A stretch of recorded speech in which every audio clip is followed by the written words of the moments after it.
초등학생 때였을 때입니다. 그때만 해도 요즘처럼 재밌는 놀거리가 많지 않았어요. 컴퓨터도 없었고요. 디즈니 만화동산이라고 아주 재밌는 프로그램이 있었는데 그 프로그램도 보지 못하고 주일 예배를 드리러 가야만 했습니다. 그나마 있었던 오락실도 집 근처에서 너무 멀었기 때문에 저는 초등학생 때 갔던 기억도 없습니다. 보통 하고 놀았던 것이 이 아파트 공동 현관에서 이 팽이를 치거나 아니면 관리사무소실 밑에 있는 탁구대에서 탁구를 친다던가, 아니면 그 당시에만 해도 차가 많이 없었기 때문에 이 주차장에서 아이들과 친구들과 함께 축구를 하거나 발야구를 하던가 그렇게 놀면서 지냈습니다. 그렇게 친구들과 함께 여러 가지 놀이들을 했었는데요. 그 중에서 정말 제가 제일 무서워했던 놀이가 하나 있었습니다. 바로 지하실 탐험이었는데요. 제가 살던 아파트는 1, 2라인부터 7, 8라인까지 있었고요. 그리고 쭉 그 지하실이 연결되어 있었습니다. 요즘 아파트와는 다르게 일자형이었기 때문에 한 번 내려가서 그냥 직진만 하면 그 끝까지 다다를 수 있는 구조였습니다. 그 지하실의 분위기는 아직도 좀 기억이 나는데요. 공기도 되게 습했고요. 쾌쾌한 냄새가 났고 빛이 들어오는 조그마한 창문도 있었습니다. 그리고 이렇게 백열전구로 이렇게 듬성듬성 이렇게 켜져 있었어요. 지금 생각해 보면 그 당시 그 지하실은 그렇게 깜깜한 지하실은 아니었습니다. 그리고 아파트를 청소해 주시던 아주머니들께서 그 휴게하는 공간이 또 그곳에 있었기 때문에 사람도 자주 드나드는 장소였습니다. 물론 요즘 휴게 장소만큼 그렇게 깨끗하지는 않았지만 말입니다. 3, 4라인에 살고 있던 저와 제 친구들은요, 어느 날 이 지하실에 대한 궁금증이 생겼고, 야, 우리 한번 탐험해보자, 그런 마음으로 같이 내려갔던 것이죠. 지하실로 내려가던 계단에는요 등이 없었어요. 그리고 그 지하실 입구는 바깥쪽으로 향해 있는 게 아니라 엘리베이터 안쪽으로 향해 있어가지고 아주 어두웠습니다. 그러니까 내려가는 일부터 사실 쉽지 않았어요. 여긴 엄청 껌껌했거든요. 그래도 친구가 있으니까 한 걸음 한 걸음 내려갔고 이 지하실 문을 열고 들어갔습니다. 그 내부를 조금씩 살펴보면서 이렇게 두려움에 떨면서 보고 있을 때 갑자기, 예상하셨죠? 뒤에서 누군가가 으악! 그 소리에 진짜 놀라서요, 혼비백산하면서 누가 그런 소리를 했는지 신경도 못 쓰고 막 너나 나나 할 것 없이 앞다투어서 그 지하실 밖으로 빠져나왔습니다. 과연 몇 라인까지 갔을까요? 3, 4라인에서 5, 6라인까지 갔습니다. 그럼 바로 앞에죠. 그 정도 거리였지만요, 정말 막 등골이 오싹해지고 막 무서워가지고 지하실 문을 박차고 밖으로 뛰어나갔습니다. 이제 아예 밖으로 나가니까 그나마 이 두근대는 심장을 이렇게 진정시킬 수 있었던 것 같습니다. 그러니까 어두침침하고 음습한 그런 곳에서 밖으로 나와 햇빛을 쐬니까 좀 낫더라고요. 그 다음부터 두 번 다시는 그 지하실로 들어가지 않았습니다. 제가 왜 이야기를 서두에 꺼냈는지는 다 감이 오실 것입니다.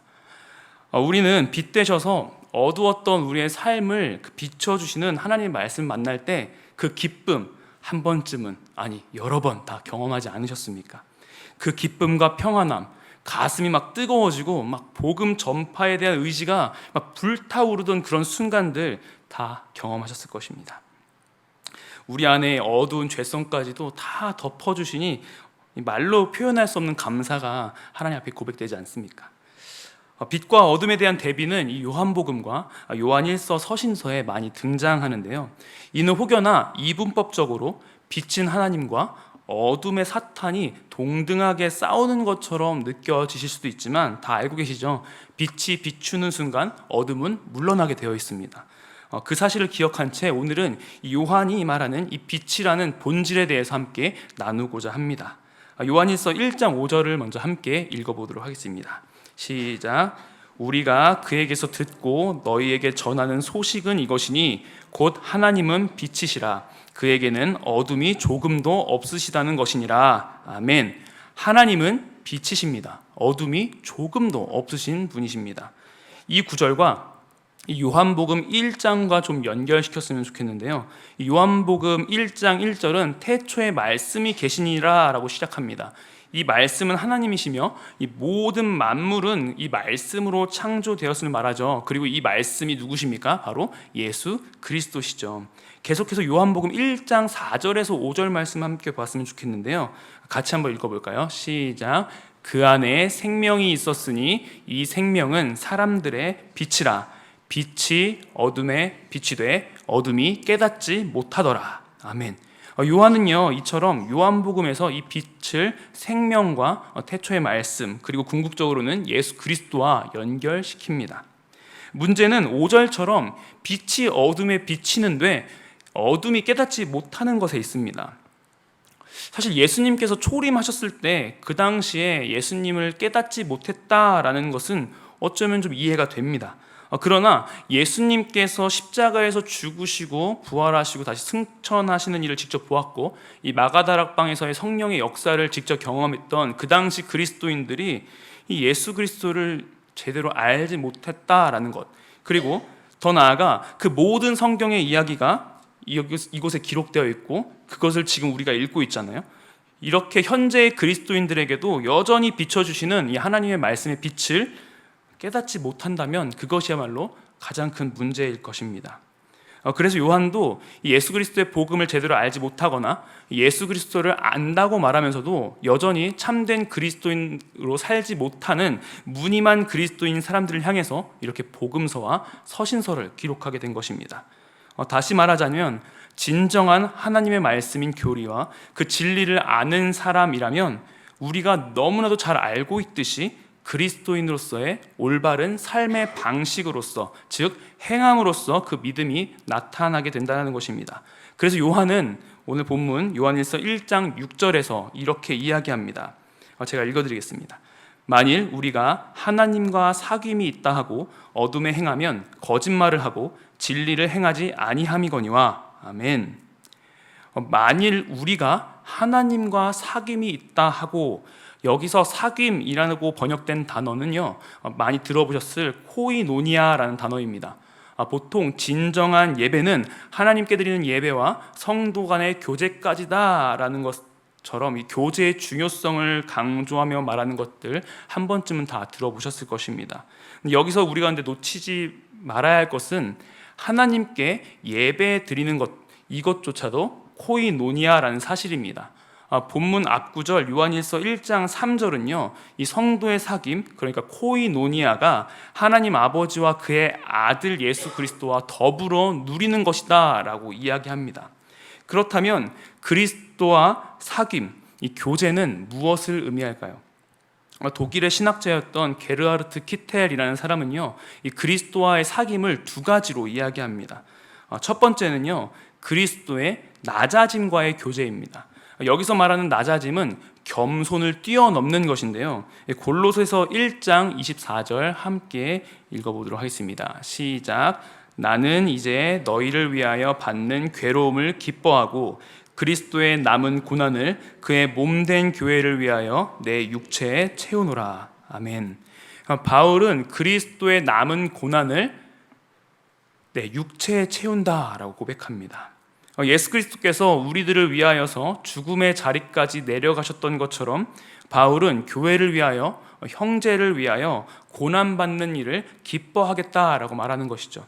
하지만 예수님께서 이 죽으심에서 끝나지 않았던 것처럼 둘째, 그리스도의 높아지심과의 교제도 우리에게 있다라는 것입니다. 두 가지를 잘 요약해 준 구절이 로마서에 있는데요, 로마서 8장 17절 말씀입니다. 같이 읽어보겠습니다. 시작. 자녀이면 또한 상속자, 곧 하나님의 상속자요 그리스도와 함께한 상속자니 우리가 그와 함께 영광을 받기 위하여 고난도 함께 받아야 할 것이니라. 아멘. 결국 이 예수 그리스도와 교제하는 것, 이 사귐이 있다라는 것은 이 세상 속에서의 낮아짐의 모습으로 자기를 부인하고 타인을 향한 삶으로 열매를 맺으며 그 끝에는 말로 형용할 수 없는 영광이 우리에게 주어지는 것을 의미하는 것입니다. 그렇기 때문에 본문 요한일서 1장 6절에서의 이 요한은 이렇게 하나님과의 사귐이 있다고 말하면서 여전히 어둠을 행하면 거짓말을 하는 일이며 진리를 행하지 않는 사람이다라고 말하는 것입니다.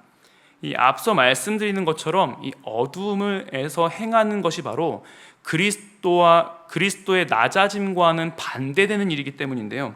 요한은 요한일서 2장 9절 10절을 통해서 어둠에 있는 것이 무엇인지를 분명히 해줍니다. 요한일서 2장 9절에서 10절 말씀입니다. 함께 읽어보겠습니다. 시작. 빛 가운데에 있다 하면서 그 형제를 미워하는 자는 지금까지 어둠에 있는 자요, 그의 형제를 사랑하는 자는 빛 가운데 거하여 자기 속에 거리낌이 없으나. 아멘. 요한일서 1장 6절과 연결되죠. 하나님과 사귐이 있다, 빛 가운데 있다라고 하면서 그 형제를 미워하는 자에게는 지금까지 어둠에 있는 것이며 거짓말을 하고 진리를 행하지 않는 자라고 말하는 것입니다. 진리는 무엇이었나요? 하나님의 말씀이고요, 하나님의 실제에 대한 계시이며 하나님을 아는 지식과 연결되어 있고, 그 지식은 그리스도인으로서의 올바른 삶의 방식으로 실현, 열매 맺게 되어 있는 것입니다. 즉 진리를 행하는 것, 빛 가운데 행하는 것은 10절에서 그의 형제를 사랑하는 것으로 되게 되어 있다는 것입니다. 성경이 하나님 사랑, 이웃 사랑으로 요약할 수 있다는 것과 동일한 맥락인 것이죠. 그렇기 때문에 본문의 7절이 이해가 되는 겁니다. 요한일서 1장 7절 말씀입니다. 제가 읽어드릴게요. 그가 빛 가운데 계신 것 같이 우리도 빛 가운데 행하면 우리가 서로 사귐이 있고 그 아들 예수의 피가 우리를 모든 죄에서 깨끗하게 하실 것이요. 아멘. 당연히 빛 가운데 행하면 그리스도인으로서의 올바른 삶의 방식인 성도의 교제, 성도의 사귐이 우리 안에 있다라는 것이며, 당연히 빛 가운데 있다라는 것은 그리스도와의 교제에 연결되어 있으니까 그의 피로, 그의 죽으심으로 인하여 우리의 모든 죄가 사함을 얻었다라는 사실이 따라온다라는 것입니다. 그렇지만 예수 그리스도를 믿는다고 우리도 다 고백하죠. 다 고백하지만 옆 사람을 사랑한다는 것이 정말 쉬운 일입니까? 솔직히 남을 사랑하는 것보다 나 자신을 사랑하는 것이 쉽습니다. 내가 상처받지 않는 것이 중요하고 남을 탓하는 것이 쉽습니다. 갈등을 드러내기보다 회피하는 것이 편하고요. 하나님의 말씀 본질 진리보다 나 자신의 울타리를 칠 때가 많습니다. 저 역시 많이 느끼고요. 하나님의 말씀대로 살지 못하는 순간이 언제입니까? 라고 묻는다면 어제도 오늘도 내일도 지금도 정말 그렇게 살지 않는 시간이 없을 정도로 우리는 그런 삶입니다. 비단 형제를 사랑하지 않는 그 죄악뿐이겠습니까? 어느 누구도 죄인이라는 사실을 부인할 수 없습니다. 거부할 수도 없습니다. 그러니 요한은 이 8절에서 죄가 없다고 말하는 것 자체가, 그리고 10절에서 범죄하지 않았다고 말하는 것 자체가 스스로 속일 뿐더러 진리, 하나님의 말씀이 우리 안에 없다라는 것을 반증하며 심지어 하나님을 거짓말하는 자로 만들어버리는 것이라고 말합니다. 그러나 얼마나 다행입니까? 요한일서 1장 9절, 우리가 너무 잘 알고 있는 본문이죠. 같이 한번 읽어보겠습니다. 시작. 만일 우리가 우리 죄를 자백하면 그는 미쁘시고 의로우사 우리 죄를 사하시며 우리를 모든 불의에서 깨끗하게 하실 것이요. 아멘. 신앙의 원리는 참 간단합니다. 신앙은 우리의 공로를 의지하지 않습니다. 우리의 의로 인함도 아닙니다. 우리는 단지 하나님께서 비춰주시는 이 말씀의 빛을 통하여서 우리의 죄를 매 순간 확인할 뿐이며 그 죄악을 하나님께 고백할 뿐입니다. 성경은 우리가 그렇게 하나님을 의지할 때 우리 자신으로 인한 구원이 아니라 약속을 지켜나가시는 하나님의 그 신실하심을 통하여 우리를 깨끗하게 하신다는 사실을 가르쳐 줍니다. 그러니 오늘도 여전히 우리는 말씀의 빛을 직면해야 합니다. 사실 의로우시다면 죄인을 벌하셔야 하지 않습니까? 의로우시다면 말씀대로 그는 미쁘시고 의로우사 우리를 먼저 벌하시고가 나와야 되는 거 아닙니까? 하지만 하나님께서는 우리의 죄를 예수님께로 전가시키시고 그리고 예수님의 의를 우리에게 전가시키심으로써 하나님과의 사귐과 그 교제를 이루시겠다는 이 약속이 얼마나 놀라운 것입니까? 어두운 곳에 있다가 밝은 곳으로 나오면 참 눈이 부십니다. 아까 제가 지하실에서 이렇게 올라왔을 때 참 눈이 부심을 경험했습니다. 하지만 계속 눈이 부신가요? 얼마 지나지 않아 우리의 눈은요, 그 빛에 적응하게 됩니다. 이를 명수능 또는 광수능이라고 부르는데요, 빛을 느끼는 우리의 눈이 그렇듯 하나님의 말씀을 향한 우리의 마음도 역시 동일한 것 같습니다. 하나님의 말씀의 빛이 강력하게 우리를 비추는 순간 우리는 너나 나나 할 것 없이 그 말씀에 엎드러지게 되어 있습니다. 우리는 우리의 어둠을 확인하고 회개의 눈물을 흘리고 다시 한번 말씀대로 살고자 다짐합니다. 그러나 얼마 지나지 않아 밝은 빛에 적응해버리는 눈처럼 우리는 하나님의 말씀의 빛에 적응해버리고 맙니다. 어쩌면 더 큰 빛, 계속적으로 비춰주시는 하나님의 그 말씀의 빛을 거부한 채 나라는 이 선글라스를 낀 채 신앙을 나의 힘으로 유지하는 정도의 급급한 그런 모습으로 살아가고 있지 않은지를 돌아봅니다. 사랑하는 성도 여러분들, 저와 여러분 모두 이 말씀의 빛을 직면하기를 소망합니다. 그 일은요, 나를 깎아내는 고통을 수반합니다. 하지만 또한 이 일은 예수 그리스도의 높아지심과 함께 우리에게 영광으로 돌아올 것입니다. 말씀의 빛을 직면할 때 우리 안에 진정한 코이노니아가 있을 것이며 우리가 하나님의 말씀 안에 있다는 사실이 증명될 것입니다.